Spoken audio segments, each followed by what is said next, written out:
Köyde yaşamak da, köyde çiftçi olmak da, çoban olmak da gerçekten çok zor. Tabii ki havası temiz, doğal güzellikleri var, yaşam şartları zor.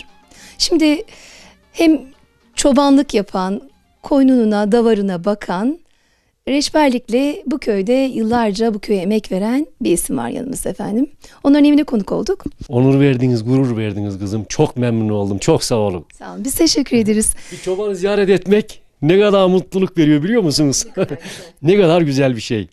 Kapınızdan girerken bahçede kocaman bir işte 5-6 tane büyük böyle çoban köpeği vardı. Evet. Bir tarafa baktık koyun sürüsü, bir tarafa baktık büyükbaş hayvanlar. Evet. Bir tarafta da tezek karan bir Anadolu kadını. Evet. Ama bundan sonrasını siz anlatın. Kaç yıldır çobanlık yaparsınız? 12 yaşımdan beri koyun gidiyorum kızım. 6 tane köpeğim var. Onlar kurtlardan hem beni hem sürümü korur. Allah'a şükür şimdiye kadar hiçbir zararım olmadı. Herkes gitti emekli oldu. Ben burada koyun gittim. Benim de bir ayım kaldı artık. Şimdi hayvanları götürüyorsunuz. Bir şeyden korumanız lazım. Duyuyoruz bazen işte uyudunuz kaldınız kepeneğin içerisinde. Hayvan gitti farklı birisinin tarlasına girdi. Onun ekinini yedi.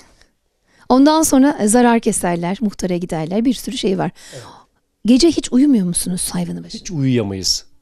Hayatta uyuyamayız. Eve gelesiye kadar. Nasıl çıktık öyle geri geliriz. Uyuduğun zaman kurtlar parçalar elin ekinine girer. Zarar verirler. O da mesela ben koyun gidiyorsam o adam da ekin ekiyor. Ondan yaralanıyor. Kimseyi incitmemek lazım. Kesinlikle. Hünkar Hacı Bektaşi Veli ne demiş? İncinsen de incitme kimseyi demiş. Yürüyen dağlara dur deyip duran, dur deyip duran Pir Abdal Musa'yı gördün mü durnam? Pirşah-ı Merdan'ın zülbünden gelen Pir Abdal Musa'yı gördün mü durnam? Görüp eşine yüzün sürdün mü durnam? Kim sürmüş dünyada sıdkıyla sefa, sıdkıyla sefa, derdine düşenler çekermiş cefa.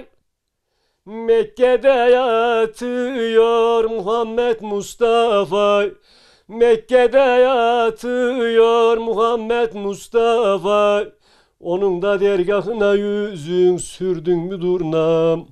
Sürdün mü durnam?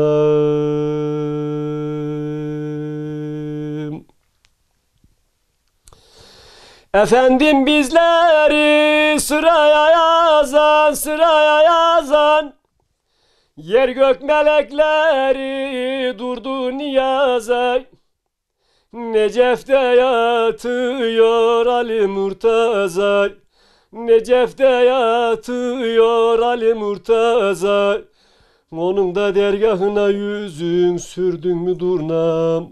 Sürdün mü durnam?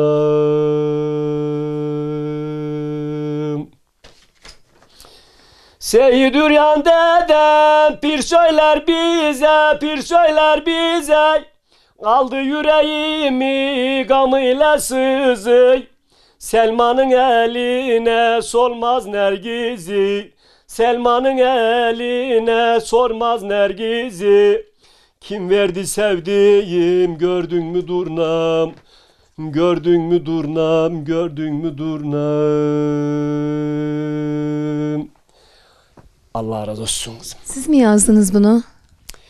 Bunu Ali Rıza Ersan dedeye dedim ki bana verir misin dedim, veririm dedi, yanım dedi, tamam dedim. O yazdı, ben söylüyorum. Hiç kimseden duyulmamıştır.